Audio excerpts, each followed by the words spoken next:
Apocalipsis, parte 2. Vamos a recordar un poquito lo que vimos en la última presentación que nos propone el material que estamos viendo, ¿cierto? De 9 marcas, con este subtítulo del reino, ¿cierto? Que culmina la victoria del reino, la victoria del reino.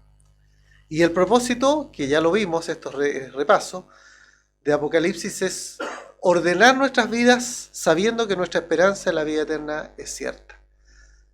Mantener el foco en eso, en esa realidad, y no estar distraídos por los problemas, por las preocupaciones, como tenían los hermanos ahí en ese tiempo en el Asia Menor, a los que les escribe Juan, y que nuestra prioridad siempre esté enfocada en Cristo, en su obra en nosotros y en su regreso, que es cierto. El contexto, dijimos que el libro de Apocalipsis fue escrito por el apóstol Juan, desterrado en la isla de Patmos, ¿cierto? Una isla que lo veíamos acá. Ahí están las 7 iglesias, ¿cierto? A las que él escribe. Decíamos que lo que está en un tono gris oscuro es tierra y lo otro más clarito es mar. Eso es parte del mar Egeo, hasta donde recuerdo. Y aquí está en el día de hoy, y eso que está en el circulito es la isla de Patmos, ¿cierto? Que hoy día se llama Ecala, eso era. Que existe todavía, pero en ese tiempo era Patmos, y al interior también hay una localidad que se llama de la misma manera. Una isla bastante agreste, pero tiene gente, tiene población. Ahí se llevaban algunos presos y desde ahí el Señor decide revelar a Juan esto, con lo cual se cierra la revelación del Señor. Año 95 después de Cristo, algunos cuestionados, pero la mayoría de los teólogos se pone de acuerdo en que es así y que este es el último libro escrito. La iglesia está bajo fuerte persecución.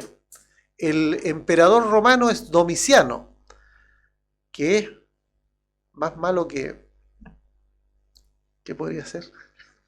Que la maldad. Se creía Dios y exigía adoración. Y entonces, en este contexto de persecución fuerte, Pablo alienta a los hermanos a no perder la fe, a no abandonar, a no buscar en otras cosas, sino que mantener su esperanza en la venida de Cristo. El género literario dijimos que era profético, ¿cierto? Es decir, se declara lo que va a suceder y en función de eso exhorta a vivir con esta realidad, que es como los profetas del Antiguo Testamento también lo hacían. Dice el autor, una revelación del plan de Dios para juzgar a los malvados y preservar a los suyos para la vida eterna en su reino. Una revelación del plan de Dios para juzgar a los malvados y preservar a los suyos para la vida eterna en su reino. Esto no es solo para alentarlos, ¿cierto? Porque se sentían muy mal, sino que es recordarles una esperanza viva, una esperanza cierta. Cristo viene y este es el panorama definitivo. Aquellos que el Señor llamó a salvación van con Él y gozan de esta vida eterna y de todos sus privilegios, pero aquellos, ¿cierto?, que han ofendido al Señor son juzgados y reciben castigo, y castigo eterno. El lenguaje dijimos que es simbólico, que además es estilizado, que hay que poner atención porque siendo un lenguaje simbólico tiene muchas maneras de poder traducirse o entenderse, y eso da origen a muchas teologías. Decíamos que la interpretación es siempre figurativa, salvo que el contexto muestre una interpretación literal, como ocurre, por ejemplo, en los 3 primeros capítulos, no en su totalidad, pero sí en el capítulo 2 y 3 en los mensajes, ¿cierto?, a las iglesias. Dice el autor, a lo largo del libro las imágenes se superponen unas sobre otras, con temas comunes recapitulados una y otra vez para darnos un conjunto de fuertes impresiones. Esto nos hace recordar que Apocalipsis no es una secuencia cronológica de hechos, sino que es una secuencia que se va repitiendo, iterando, pero con más fuerza y con más simbologías, para poder entender en definitiva qué es lo que va pasando al final de los tiempos y del juicio severo que Dios en la persona de Cristo, ¿cierto?, viniendo a la tierra, va a ejecutar. Es un juicio severo, muy severísimo. El bosquejo, lo recuerdan ustedes, está en su material. Todos tienen la hojita, ¿cierto o no? ¿Sí? ¿Sí? Perfecto. Si alguien necesita, quedan, ¿ah? Las últimas. Ah, pero tú ya habías recibido, pues, Natalia. Bueno, 7 secciones dijimos sin un orden cronológico, ¿recuerdan? Con 5 sietes. Los 7 candeleros, los 7 sellos, las 7 trompetas, las 7 visiones, las 7 copas. Y eso es lo que tienen ustedes ahí, donde hay dos grandes temas. Uno es la iglesia y el mundo, que es lo que más vimos, ¿cierto? Creo que no alcanzamos a todo. Y la otra es Cristo y el dragón, y vamos a ver este personaje. Y vemos cómo esta última parte, ¿cierto?, apunta a la destrucción de Satanás y a la consolidación del reino de manera definitiva y perpetua. Esto es lo que se nos propone. Y estos 7, ¿cierto?, hablábamos de plenitud. El 7 siempre habla de algo completo, algo que se llena. Y es por eso que se usa en este lenguaje la revelación, ¿cierto?, tanto apunta al número 7, no es una coincidencia. Es para enfatizar simplemente en eso, en la plenitud, ¿cierto?, de la obra de Dios a través de Cristo. Y de la iglesia y el mundo, los primeros 3 capítulos donde se escribe a las iglesias, ¿cierto?, la iglesia en el mundo, dijimos que Apocalipsis aquí tiene un género más bien literal, como una carta. Los 7 ángeles, ¿cierto?, que dice que son 7 estrellas que Cristo tiene tomadas en la mano en el capítulo 1, son 7 mensajeros o 7 pastores, depende de cómo se interprete. Porque dice, escribe al ángel de. Así parte, ¿cierto?, cada uno de los encabezados de cada iglesia. Cristo dictándole a Juan. Juan, escribe al ángel de Éfeso, por ejemplo. Y entonces ese ángel parece que más que un ángel protector de la iglesia pudiera ser, ¿cierto?, un líder de la iglesia que va a recibir esta carta. Un mensajero, en la traducción, ¿cierto?, de ángelos como un mensajero. Alguien que está puesto ahí por el Señor. Y las 7 iglesias, ¿cierto?, están representadas en estos 7 candeleros, a propósito de la luz que la iglesia, ¿cierto?, entrega a la humanidad. Y vimos estos pasajes ya, ¿cierto? Y dijimos que el patrón de la carta es este. Cada vez que escribe una carta a una iglesia se ve un elogio, una reprensión, una solución, el resultado de no arrepentirse y una promesa. Y ejemplificamos eso con 2 de las 7 iglesias, con Éfeso y con la Odisea. Éfeso es una iglesia importante, una iglesia central, ¿cierto?, en el Asia Menor, donde fue pastor Pablo en algún momento, donde fue pastor Timoteo, donde Juan también estuvo pastoreando. Entonces es una iglesia importante. Y veíamos cómo ellos, siendo todavía una iglesia vigorosa, trabajaba, estaban llenos de actividades, pero se habían olvidado de su primer amor. Y luego vimos la Odisea, que dijimos es la iglesia que más mal estaba, porque entre otras cosas no tiene ningún elogio, parte sin elogios. Entonces esto se muestra en cada una de las cartas a las iglesias, y dijimos que debíamos identificarnos permanentemente como iglesia con estas cartas a estas iglesias para ver en qué pie estamos y si hay algo que tenemos que inventar a tiempo. Entre los capítulos 4 al 7, a propósito de la iglesia y el mundo, la iglesia sufre juicio y persecución. Y vimos aquí los 7 sellos, ¿cierto? Donde el 6º sello es una imagen del juicio final. Y el 7º sello, no voy a repetirlo, no vamos a leer de nuevo el pasaje porque ya lo vimos, es silencio. Y cuando se produce este silencio es que se va a ejecutar juicio. Y el reino, ¿cierto?, se establece de manera definitiva. Estos 7 sellos se nombran todos. Y después partimos con las 7 trompetas y después las 7 copas. Entonces hay una iteración. Es como que termina el juicio, pero después como que vuelve a comenzar. Por eso decimos que es iteración, que se realza nuevamente, ¿cierto?, este ciclo, pero con más imágenes más fuertes. Y dijimos que el lenguaje de ahí en adelante es simbólico.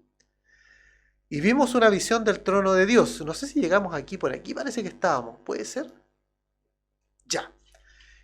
Veamos lo que dice, porque la visión que Juan tiene, del trono de Dios es bien espectacular. Parece que esta la habíamos leído, creo, ¿cierto?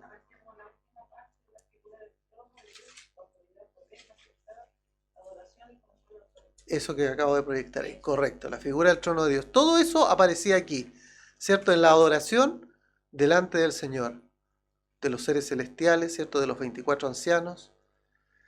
Y entonces A continuación, a propósito de este lenguaje donde parece contradictorio, porque Juan ve una cosa y después aparece otra, que es lo mismo, pero que parece que fueran cosas distintas. Por ejemplo, un león que es cordero. A ver si alguien lee Apocalipsis 5, del 5 al 8.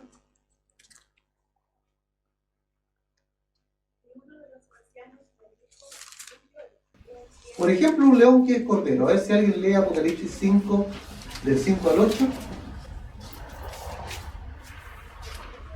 Y uno de los ancianos me dijo, no llores, he aquí el león de la tribu de Judá, la raíz de David, ha vencido para abrir el libro y sus 7 sellos. Y en medio del trono y de los 4 seres vivientes y de los ancianos, vi un cordero de pie como inmolado. Tenía 7 cuernos y 7 ojos, que son los 7 espíritus de Dios enviados a toda la tierra. Y fue y tomó el libro. Y cada uno tenía un arpa y copas de oro llenas de incienso, que son las oraciones de los santos. ¿Sí? Es que eso es parte del 8.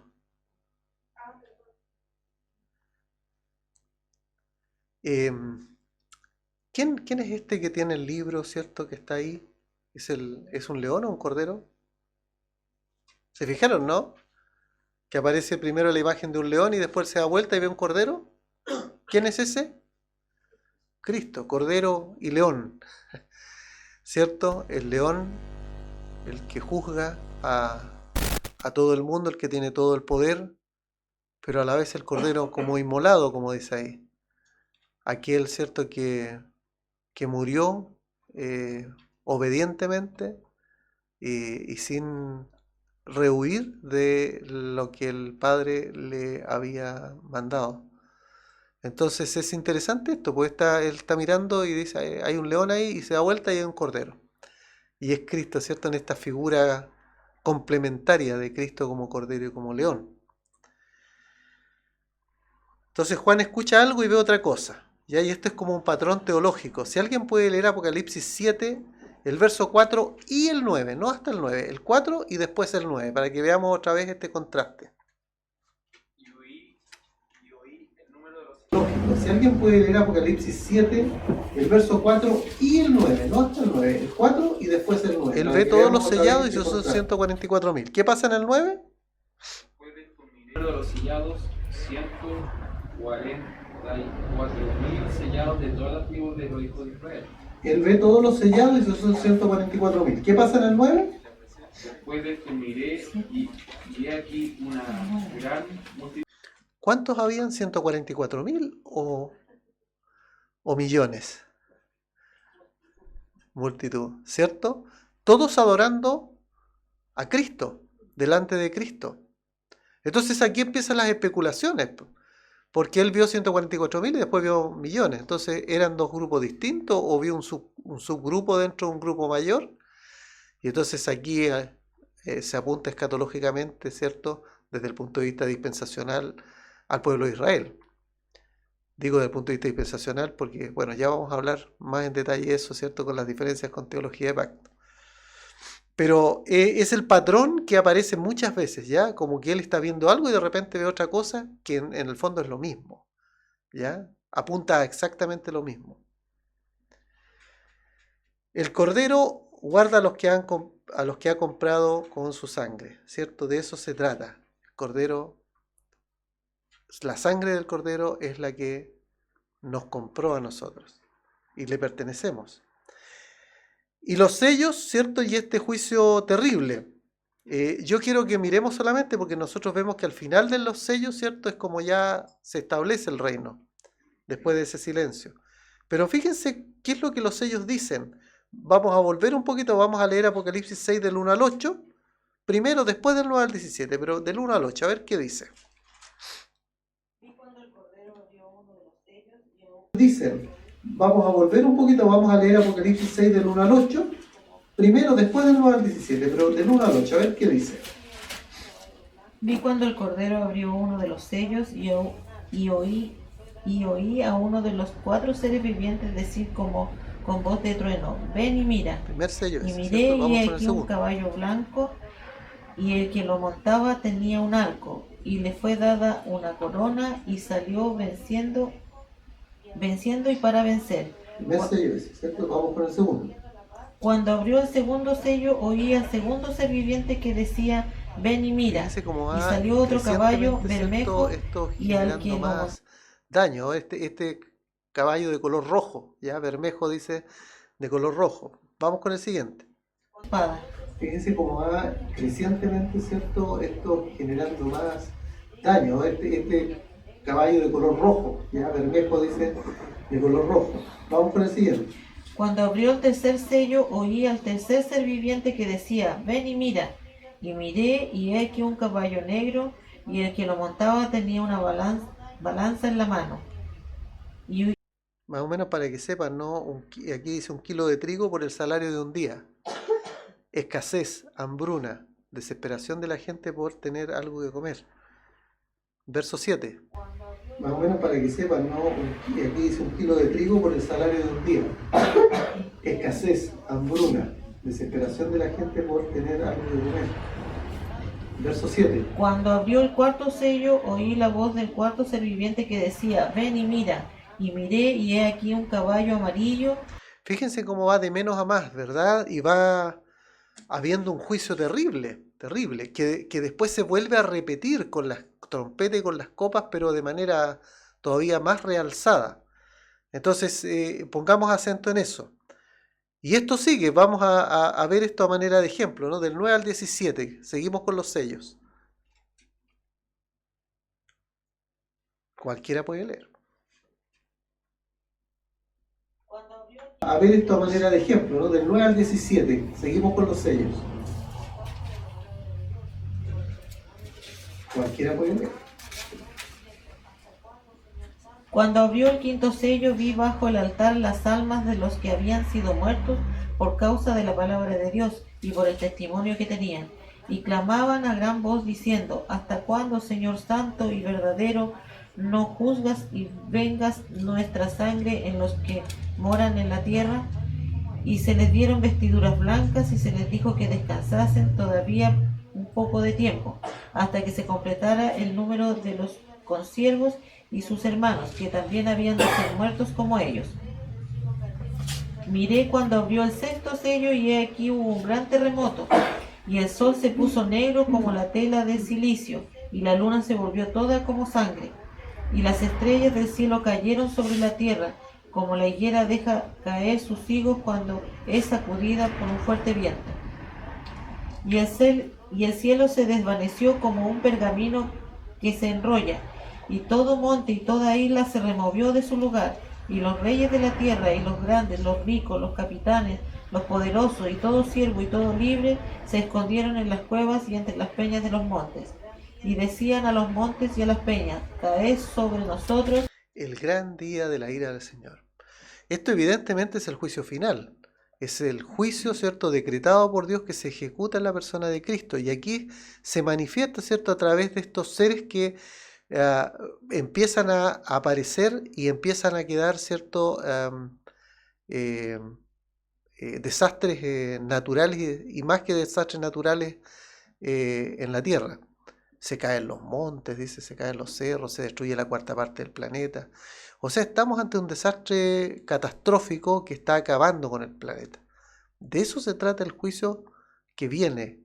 Así que será evidente cuando ese juicio se ejecute. Y estos son los sellos, Entonces, del 8 al 11 vemos, bajo el título que plantea aquí el material, la iglesia protegida y victoriosa. Y comienzan a sonar las 7 trompetas. Y se repite este ciclo, como hemos dicho, ¿cierto?, pero con más intensidad. No consecutivos, insistimos en eso, porque si no, no habría manera. O sea, si pasó todo esto con los 7 sellos, ya no hay nada más que hacer, digamos.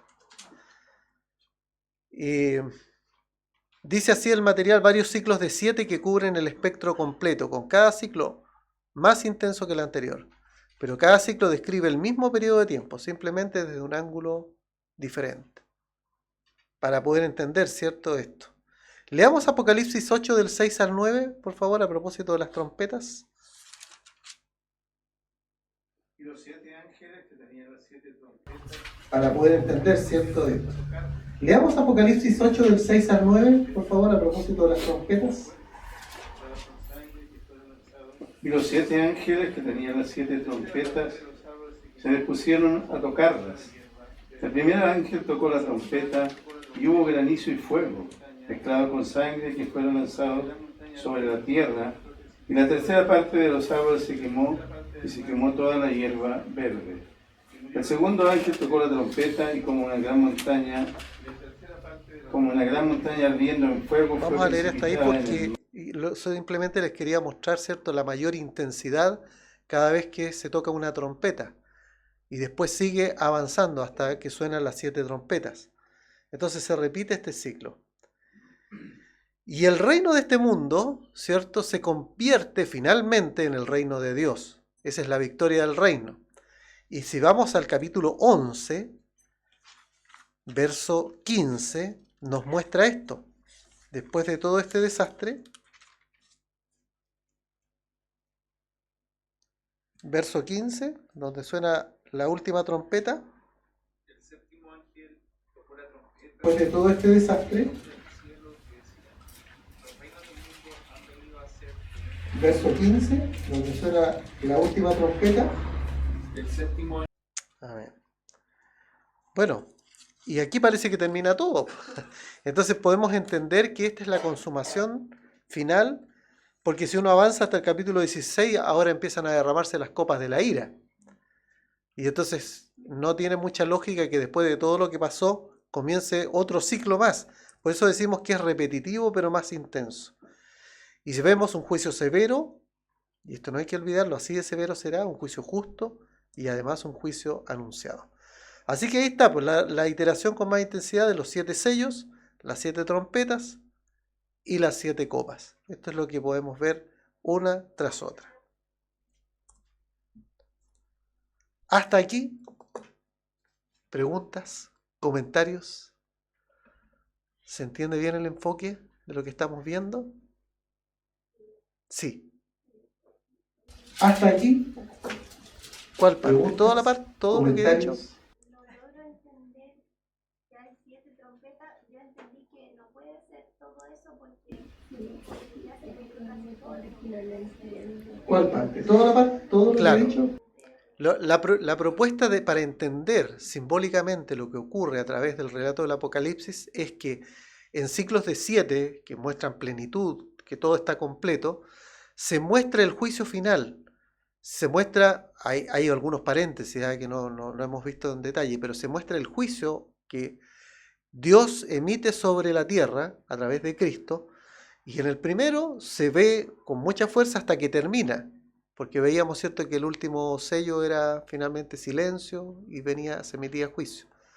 Pero después de pronto aparecen, ¿cierto?, las trompetas, y cada vez que suena una trompeta va pasando algo más. Entonces es como que el autor nos invita a ver con más intensidad lo mismo. Es como ver una película, ¿cierto? Y uno ve, oye, que dura esta película. Y resulta que después hacen el remake y es más dura todavía la película. Pero es la misma secuencia. Y después viene un tercer guionista y hace la misma película, pero más fuerte todavía. Es decir, estamos viendo repetido lo que pasa en el último tiempo, pero esa repetición es más intensa. Intensa en el sentido de que se nos muestran primero algunas cosas fuertes que pasan y después ya es la hecatombe. Particularmente, ¿cierto?, cuando se derraman las 7 copas de la ira. Ese es como lo que se le revela a Juan. Le dicen, esto va a ocurrir, ¿cierto? Y se lo muestran de esta manera singular, con lo que pasa, con poca intensidad, con más intensidad y con mayor intensidad. Entonces, cuando tú lo lees, como les conté alguna vez, Carlita decía, cuando llego a las copas de la ira y empiezo a temblar, porque realmente es mucho más fuerte todavía, más impresionante.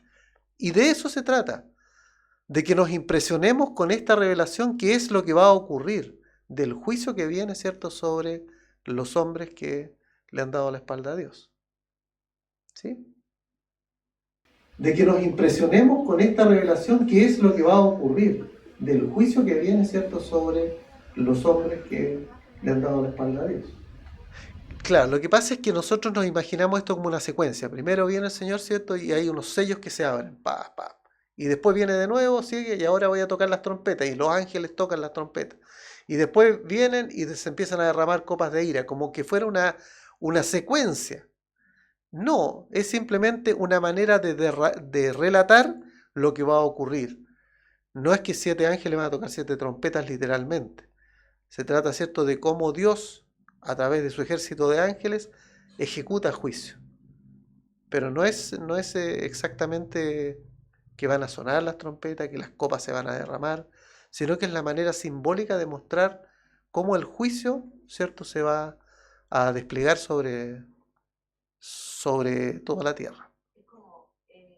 Se van a derramar, sino que es la manera simbólica de mostrar cómo el juicio, ¿cierto?, se va a desplegar sobre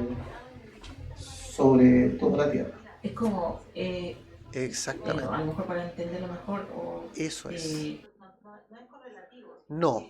Le mostraron de distintas maneras. Claro, eso es. Y cada vez más intenso. Eso es. Rodrigo. Sino No. que le mostraron de distintas maneras estos sucesos. Claro, eso es. Y cada vez más intenso. Eso es. Rodrigo. Sí, el espíritu desplegado en todo el mundo. No está hablando de 7 espíritus distintos. De hecho, debería aparecer con mayúscula ese espíritu de Dios en sus Biblias. En la mía aparece así. Efectivamente, está hablando de la obra completa del espíritu desplegada, no de 7 espíritus. Sí.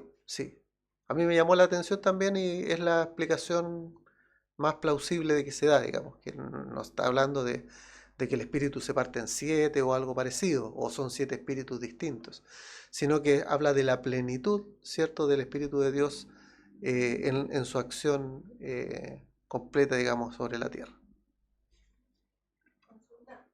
Distintos, sino que habla de la plenitud, ¿cierto?, del Espíritu de Dios en su acción completa, digamos, sobre la tierra. Sí. Ahí hay una imagen que tiene muchas interpretaciones en base al simbolismo. Para algunos estos 24 ancianos son la representación de ¿qué 24? 12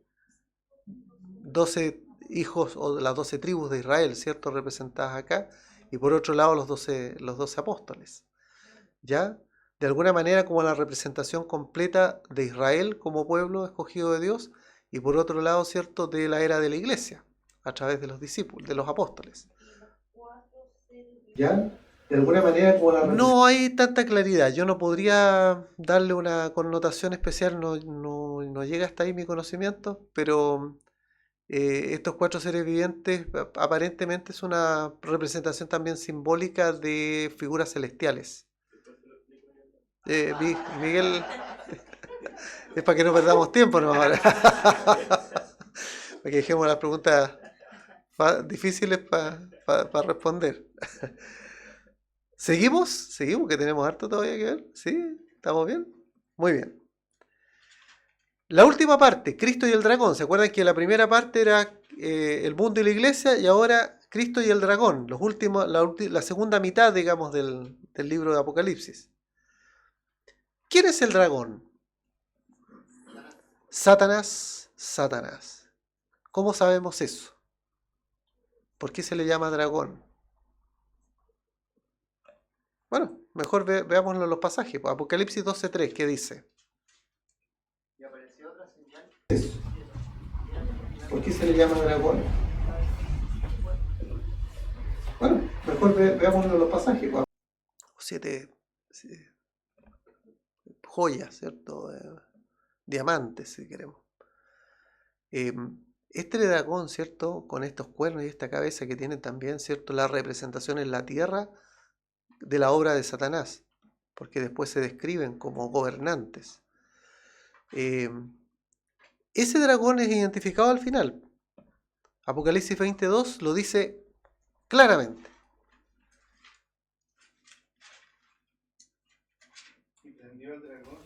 Ese dragón es identificado al final.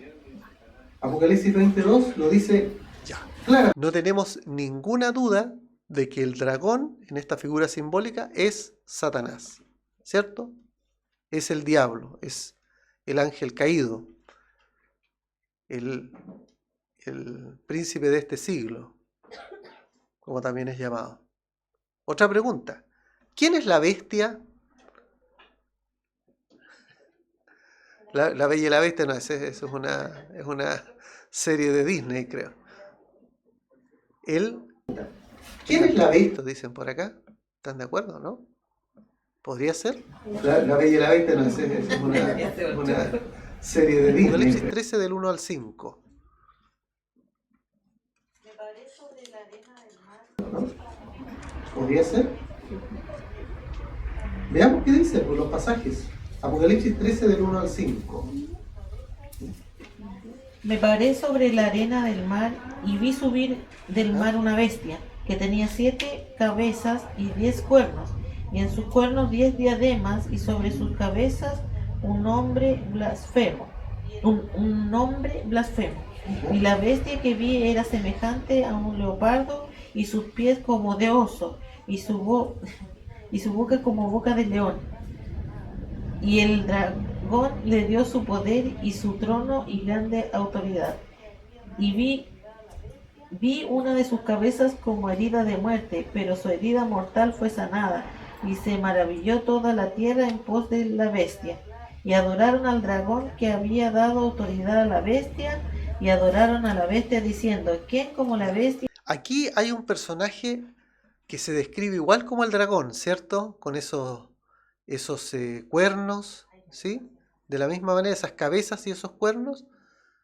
Y ocurre que dice que el dragón le da autoridad. Entonces es la representación en la tierra de un hombre que tiene toda autoridad, todo poder, y que es enviado por Satanás. Satanás lo pone en autoridad. Entonces la bestia puede ser el anticristo, claro que sí, porque el anticristo, puesto así, ¿cierto? Como un personaje con mucho poder y autoridad a nivel global, calza con esta bestia. Daniela. Como un personaje con mucho poder y autoridad a nivel global, calza con esta bestia. Daniela.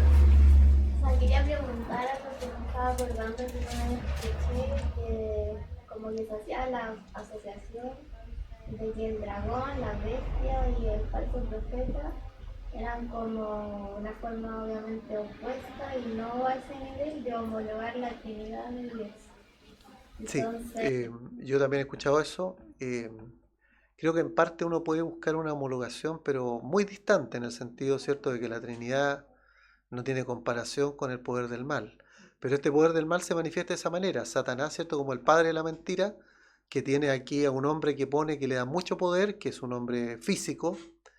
Y por otro lado, el falso profeta sería la representación espiritual del demonio, y todo lo que eso significa. De hecho, vamos a hablar de eso a continuación. Solo para complementar esto de la bestia, ¿cierto? Apocalipsis 13 del 11 al 14. A ver si nos da más luz. ¿Qué significa? De hecho, vamos a hablar de eso a continuación. Solo para complementar esto de la bestia, ¿cierto? Apocalipsis 13 del 11 al 14. A ver si nos da más luz. Después vi otra bestia que salía de la tierra y tenía 2 cuernos semejantes a los de un cordero, pero hablaba como dragón. Y ejerce toda la autoridad de la primera bestia en presencia de ella, y hace que la tierra y los moradores de ella adoren a la primera bestia, cuya herida mortal fue sanada. También hace grandes señales, de tal manera que aún hace descender fuego del cielo a la tierra delante de los hombres. Bueno, esta segunda bestia, que es muy interesante esto, es como, de alguna manera, como un subalterno, ¿cierto?, del anticristo. Alguien que tiene poder entregado por él y que lo ejecuta. También es una persona. Y tiene lógica, pues tiene sentido, ¿no? Un hombre, ¿cierto?, con alto poder y que tenga a alguien como a su derecha, su mano derecha, que ejecuta esto.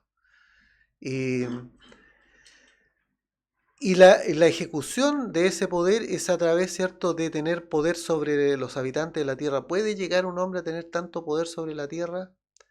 Yo creo que sí. Yo creo que a partir de la globalización y de estos grupos, ¿cierto?, que hoy día tienen poder importante, ¿por qué no podría ser cierto que de pronto alguno de esos grupos toma un control cedido por los demás a propósito de ciertas condiciones que se dan? y que en realidad la persona que está ahí gobernando parezca ser muy buena, pero finalmente es el enviado de Satanás, que opera bajo su autoridad. Entonces eso tiene que ver con la bestia. Y aquí está la otra pregunta, pues, ¿quién es el falso profeta? Hay un falso profeta también mencionado, ¿verdad? Apocalipsis 16:13, ¿qué dice del falso profeta? Hay un falso profeta también mencionado, ¿verdad? Apocalipsis 16:13, ¿qué dice del falso profeta? Estos tres están, ¿cierto?, en sintonía. Los tres operan juntos. El dragón Satanás ordenando, ¿cierto?, a la bestia, y a la bestia era un falso profeta. Cuando hablamos de un falso profeta es un hombre que de alguna manera es un líder espiritual, pero es un líder espiritual mandado por Satanás, con un mensaje falso, porque es un falso profeta. Y entonces ahí empiezan las especulaciones, ¿cierto?, de quién puede ser un líder, ¿cierto?, espiritual que tenga tanto poder hoy día y que pueda de alguna manera entregar un mensaje que parece bueno pero que no es bueno. Y ahí se empiezan a tejer las especulaciones, ¿cierto?, respecto de ese personaje. Hay que tener cuidado con esto, ¿cierto? Algunos dicen, bueno, el Papa, ¿cierto? Este es el Papa y qué sé yo. Yo creo que hay que tener cuidado todavía con esas aseveraciones. No es tan fácil. Yo he escuchado en mi tiempo, ¿cierto?, de vida como creyente, tantas interpretaciones de estos pasajes. Y algunos son muy fantásticos, muy fantásticos. Recordemos que esto es simbólico, tratemos de ver detrás del símbolo, ¿cierto?, lo que significa que el dominio de Satanás en un momento es muy fuerte, pero tal como ha sido profetizado desde Isaías, Daniel, llega finalmente, ¿cierto?, a esfumarse por el juicio que viene a la tierra por medio de Cristo. Y el otro pasaje aquí es 19:20. ¿Qué pasa con estos tres personajes? Creo que aquí es donde lo dice. Por el juicio que viene a la tierra por medio de Cristo. Y el otro pasaje aquí es 19:20. ¿Qué pasa con estos tres personajes? Creo que aquí es donde lo dice.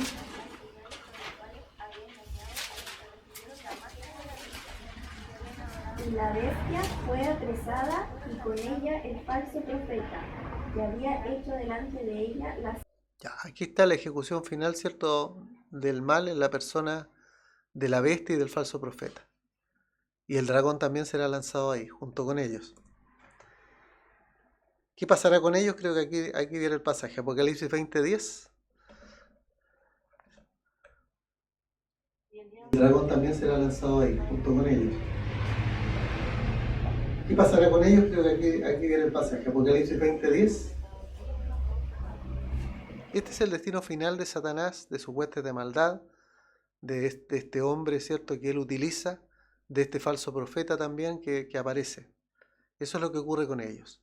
Y luego viene el juicio final. Estamos ahora en el capítulo 20. Y hay cosas interesantes respecto a esto. Primero, hay dos resurrecciones. La primera resurrección es para vida eterna y es relatada en el capítulo 20, versos 4 al 6. Leanlo nomás, cuanto yo lo diga. Y es relatada en el capítulo 20, versos 4 al 6.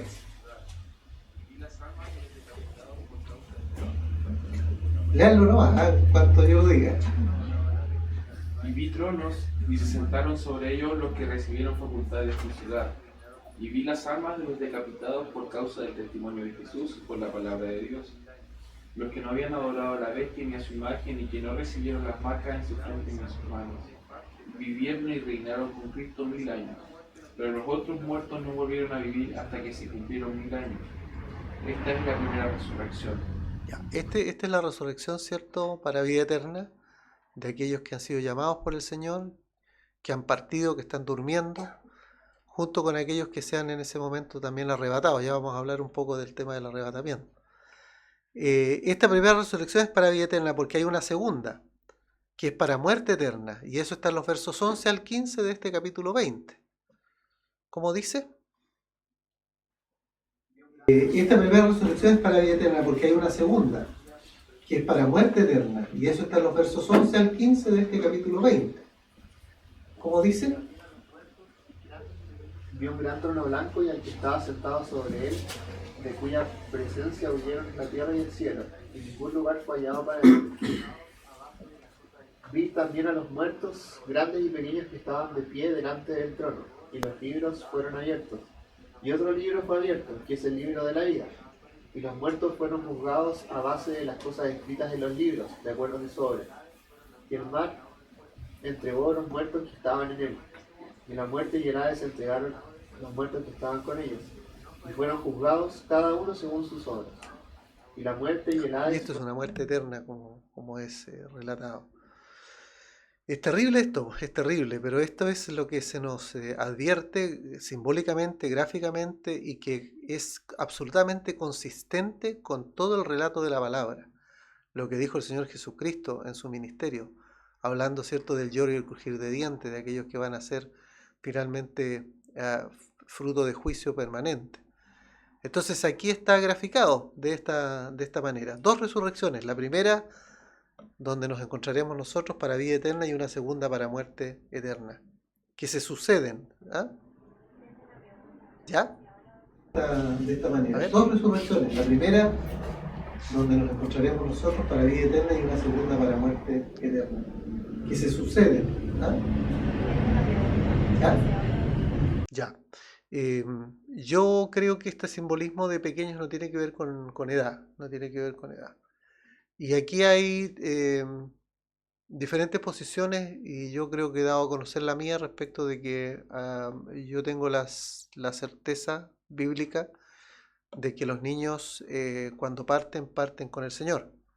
Y lo digo porque el relato de Jesús, ¿cierto?, cuando los niños se acercan y dice, dejen a los niños venir a mí, porque de los tales es el reino de los cielos, haciendo también esta comparación de que todos tenemos que recibir el reino de los cielos con la inocencia de un niño, habla de que los niños en su inocencia, no en su falta de pecado, porque los niños también pecan, pero ellos no tienen conciencia del pecado delante de Dios, hasta que llega un momento en que sí la tienen. Cuando ese momento llega, ya no hay nada que hacer. Pero un niño, ¿cierto?, como un bebé, por ejemplo, que llora y se enoja, o un niño chico que patalea porque no le dan lo que quiere, que son muestras de que efectivamente somos portadores del pecado original, nos muestran de que estamos todos manchados por el pecado. Pero yo creo que el trato del Señor con los niños es un trato distinto a propósito de lo que vemos ahí, y a propósito de la realidad de la conciencia que debemos tener, que es nuestra conciencia finalmente la que da certeza de que tenemos o emitimos acciones correctas o incorrectas, como dice Romanos capítulo 2. Así que esa es mi posición. No es un absoluto, porque algunos no lo piensan así, pero yo creo que es así. Y yo creo que en la justicia de Dios esto es correcto. Puede ser. ¿Ah? Podrían ser también ricos y pobres, sí. Hay una diferenciación, ¿cierto?, diciendo que fueron todos. Eso es, ¿ya? Que ninguno está excluido, que todos, absolutamente todos los que tenían que estar están ahí en ese momento, han sido llamados, digamos. La esperanza del pueblo de Dios, capítulos 21-22, que con esto termina el Apocalipsis. De un huerto a una ciudad. Mire qué interesante. Partimos en un huerto perfecto que el Señor hace, y lo que se nos promete en la restauración es finalmente llegar a una ciudad. Una ciudad con ciertas características. Primero hablábamos de cielos y tierras nuevos. Si alguien puede leer los primeros 8 versos del capítulo 21 de Apocalipsis, que relata esto. ¿Sí? Una ciudad con ciertas características. Primero hablábamos de cielos y tierras nuevos. Si alguien puede leer los primeros 8 versos del capítulo 21 de Apocalipsis. Vi un cielo nuevo y una tierra nueva, porque el primer cielo y la primera tierra pasaron, y el mar ya no existe más. Y yo vi la santa ciudad, la nueva Jerusalén, que descendía del cielo de parte de Dios, preparada como una novia adornada para su esposo. Oí una gran voz que procedía del trono diciendo: He aquí el tabernáculo de Dios está con los hombres, y Él habitará con ellos, y ellos serán su pueblo, y Dios mismo estará con ellos como su Dios. Y Dios enjugará toda lágrima de los ojos de ellos, No habrá más muerte, ni habrá más llanto, ni clamor, ni dolor, porque las primeras cosas ya pasaron. El que estaba sentado en el trono dijo: He aquí yo hago nuevas todas las cosas. Y dijo: Escribe, porque estas palabras son fieles y verdaderas. Me dijo también: Está hecho. Yo soy el Alfa y la Omega, el principio y el fin. Al que tenga sed, yo le daré gratuitamente de la fuente de agua de vida. El que venza heredará estas cosas, y yo seré su Dios, y él será mío. Pero para los cobardes e incrédulos, para los Bueno, aquí está el abominables, relato y el contraste, ¿no?, entre esta nueva Jerusalén, como se le llama, esta tierra donde van a llegar, ¿cierto?, todos aquellos escogidos del Señor, versus, ¿cierto?, el lago de fuego y azufre. Ahora, la nueva Jerusalén, creo que es interesante echarle una miradita, porque lo que hace Juan en lo que ve y escribe es poner en simbolismo todo lo bello y perfecto que puede ser un lugar. Como yo he dicho en más de una ocasión, si tú crees que el cielo o te imaginas el cielo de una manera, igual te quedas corto, porque el cielo es algo que no tiene comparación con respecto a lo que nosotros conocemos acá. ¿Qué dicen esos versos 9 al 21? Es un poquito largo, pero creo que vale la pena leerlo. No tiene comparación con respecto a lo que nosotros conocemos acá. ¿Qué dicen esos versos 9 al 21? Un poquito largo, pero creo que vale la pena leerlo. Después vino uno de los 7 ángeles que tenían las 7 copas llenas con las últimas plagas terribles, y me dijo, perdón, estoy leyendo otra vez. Vino uno de los 7 ángeles que tenían las 7 copas llenas de las 7 últimas plagas, y habló conmigo diciendo: Ven acá, yo te mostraré la novia, la esposa del Cordero. Me llevó en el espíritu sobre un monte grande y alto, y me mostró la santa ciudad de Jerusalén, que descendía del cielo de parte de Dios. Tenía la gloria de Dios, y su resplandor era semejante a la piedra más preciosa, como piedra de jaspe, resplandeciente como cristal. Tenía un muro grande y alto, tenía 12 puertas, y a las puertas había 12 ángeles, y nombres inscritos que son los nombres de las 12 tribus de los hijos de Israel. 3 puertas daban al este, 3 puertas al norte, 3 puertas al sur y 3 puertas al oeste. El muro de la ciudad tenía 12 fundamentos, y sobre ellos los 12 nombres de los apóstoles del Cordero. El que hablaba conmigo tenía una caña de medir, de oro, para medir la ciudad, sus puertas y su muro. La ciudad está dispuesta en forma cuadrangular. Su largo es igual a su ancho. Él midió la ciudad con la caña y tenía 2.200 kilómetros. El largo, el ancho y el alto son iguales. Midió su muro 70 metros según su medida de hombre, que es la del ángel. El material del muro era jaspe y la ciudad era de oro puro semejante al vidrio limpio. Los cimientos del muro de la ciudad estaban adornados con toda piedra preciosa. El primer cimiento era de jaspe, el segundo de zafiro, el tercero de ágata, el cuarto de esmeralda, el quinto de ónice, el sexto de cornalina, el séptimo de crisólito, el octavo de berilo. Las 12 puertas eran 2 topacio, el 10º de crisoprasa, el 11º de jacinto, el 12º de... Bueno, esta es la descripción con mucho simbolismo, además, ¿cierto? 12 puertas, 3 que miran a cada lado. ¿Serán estas medidas reales o no? Yo decía, ¿caben todos los creyentes en 2.200 kilómetros de largo por 2.200 kilómetros de ancho? Porque es una ciudad cuadrada. Y además con una altura equivalente, es decir, es un cubo en definitiva, 2.200 kilómetros. 2.200 kilómetros son en longitud, ¿cierto? Más o menos como viajar de Antofagasta a Temuco, ¿puede ser? O Antofagasta a Valdivia, creo que esa fue la longitud que yo sacaba la otra vez, de Antofagasta a Valdivia. Es una gran distancia, a lo largo y a lo ancho. Es mucha tierra. Y rodeado con muros de estas características que se indican ahí. Un reino de 1000 años.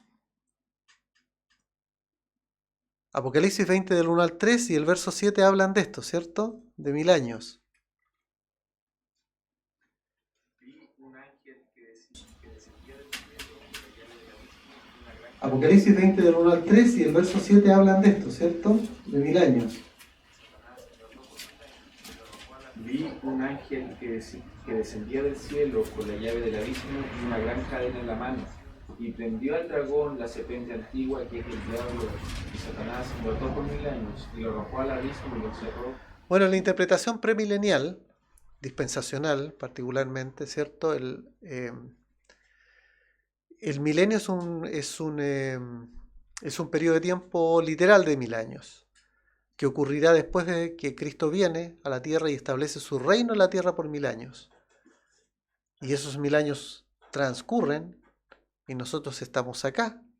Y después de los 1000 años, ¿cierto? Dice esta interpretación teológica que el diablo de alguna manera se arma de nuevo para atacar y es derrotado finalmente hasta ya ser arrojado al lago de fuego. Esa es la interpretación. David.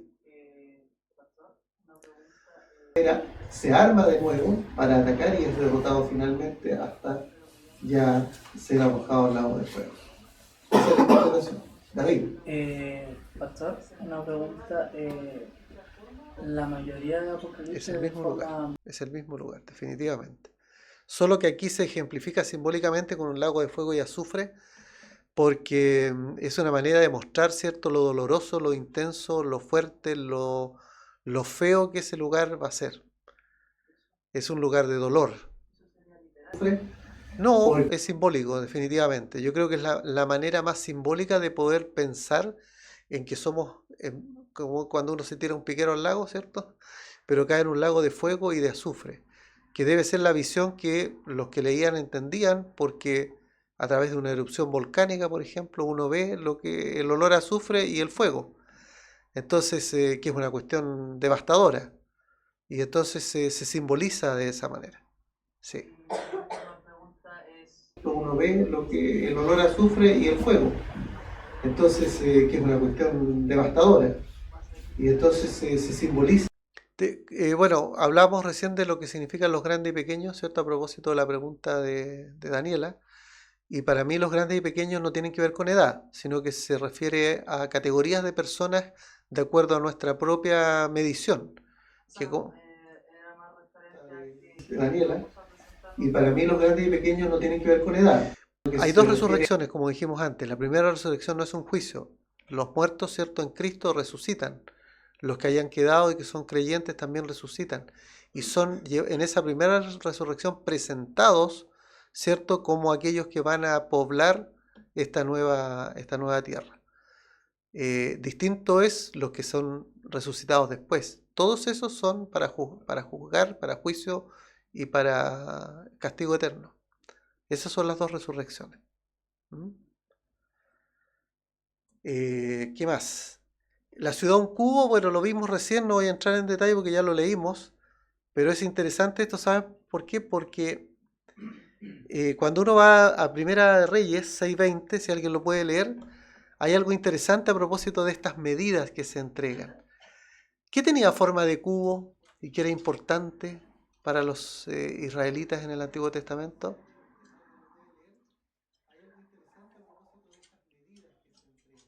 Si alguien lee Primera Reyes 6:20, ahí salimos de la duda enseguida. Israelitas en el Antiguo Testamento.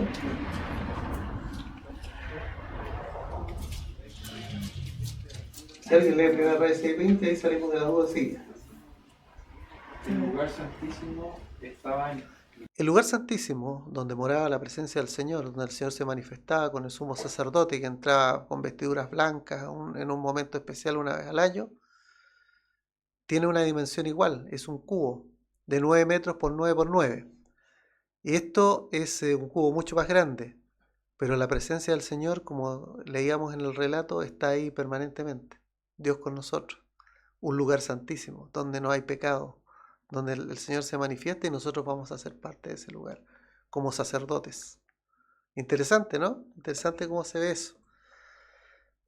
¿Sí? Donde el Señor se manifiesta y nosotros vamos a ser parte de ese lugar, como sacerdotes. Interesante, ¿no? Interesante cómo se ve eso. Sí. Pastor, ¿Sí? una consulta ahí cuando... Ahí sucede que hay muchas interpretaciones. Los premilenialistas que ven el milenio como un periodo real, ¿cierto? Que ocurre después de la segunda venida de Cristo, indican que en ese tiempo en donde van a haber personas, que no todas van a ser creyentes, porque personas van a quedar vivas y se van a reproducir, de alguna manera Satanás otra vez las va a organizar, Satanás que está atado por 1000 años, es decir, que el pecado ahí no es evidente, pero sí está. Esas personas organizadas van a tratar de hacer una rebelión, Satanás al frente, y esa rebelión va a terminar acabando, ¿cierto?, con todos aquellos que siguen a Satanás, y Satanás mismo va a ser arrojado al lago de fuego. Y ese es el momento de la culminación máxima. Acabando, ¿cierto?, con todos aquellos que siguen a Satanás, y Satanás mismo arrojado al lago de fuego. Sí, claro. Y ese es el momento de la culminación máxima. Exacto. Exacto. Sí. Y rodearon... Claro, como que ellos trataron, ¿cierto?, de tomar la ciudad, por decirlo de esa manera. Claro. Ahora, los amilenialistas, ¿cierto?, que es una corriente muy importante también dentro del cristianismo, dicen que este periodo, por eso se llaman amilenialistas o amilenaristas también, dicen que este periodo es un periodo no literal, sino que es un periodo, vamos a decirlo así, metafórico, en cuanto a un periodo de tiempo largo. Y que no existe entonces un tiempo en que Cristo viene y que ocurren este periodo de 1000 años en la tierra y que después viene otra batalla y viene el estado eterno. Para el amilenialista, esto como es una figura, es una metáfora, no existe este estado intermedio, sino que cuando Cristo viene, inmediatamente comienza el estado eterno. Y no hay un periodo de 1000 años con estas cosas que son difíciles de explicar por lo demás, ¿no? Respecto de si hay personas vivas que mueren y junto a ellos están los que han resucitado, entonces ¿cómo es esto? Todas esas preguntas extrañas de difícil solución que tienen respuesta en los dispensacionalistas, para los amilenialistas precisamente son la prueba de que este milenio no es literal. ¿Ya? Todas esas preguntas extrañas de difícil solución que tienen respuesta en los dispensacionalistas, para los amilenialistas precisamente son la prueba de que este milenio no es literal. ¿Ya? Ahora, con respecto a eso de los 1000 años, supuestamente se van a vivir en la tierra.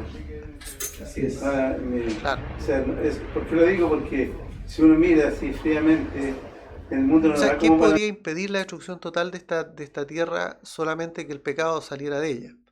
Y bajo esa lógica, si Cristo viene, ¿cierto?, e instala su reino acá, el pecado debiera estar en su mínima expresión. Por lo tanto, podría ser que haya un vuelco importante respecto al estado en que el planeta parece se va destruyendo, porque el pecado es absolutamente neutralizado. Pero vamos a hablar más de eso el próximo miércoles, ¿eh? Yo quiero mostrarles lo que va a venir. Yo quería mostrar aquí algunas profecías del cielo en el Antiguo Testamento. Ustedes tienen ahí en su bosquejo varios pasajes. Yo había seleccionado un par, pero creo que por tiempo no lo voy a leer, porque si no, no voy a llegar a la última parte.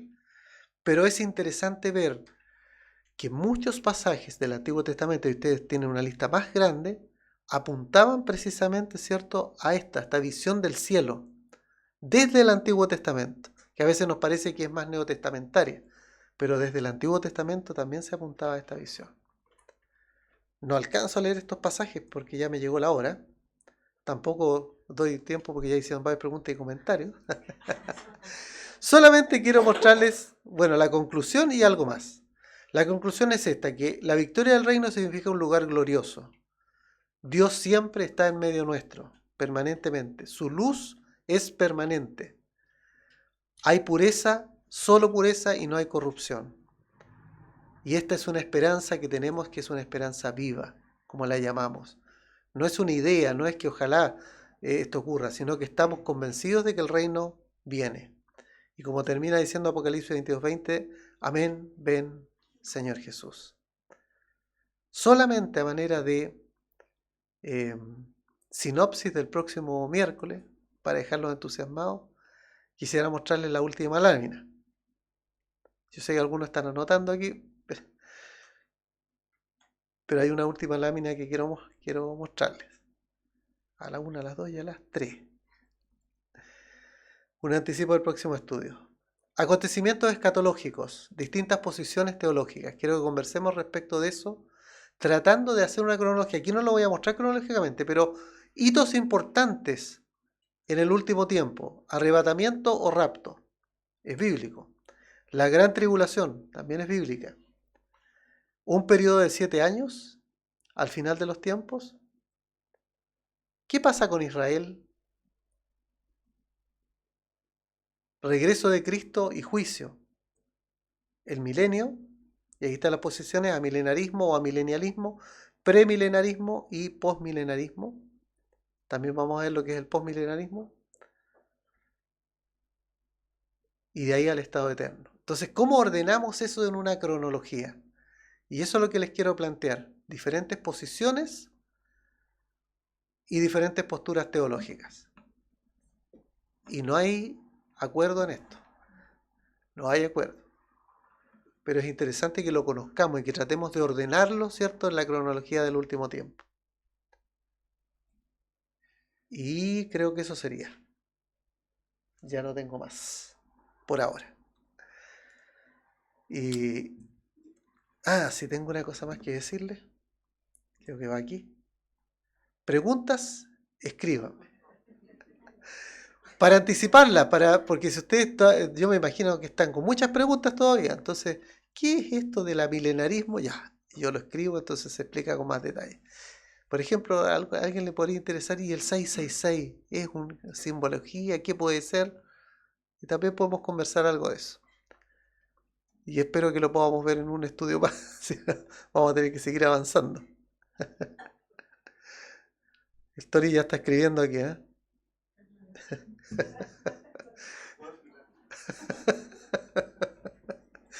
Ya. No lo voy a decir, pero me pareció interesante. Muy bien. Demos gracias al Señor y terminamos, ¿les parece? Dios y Padre del cielo.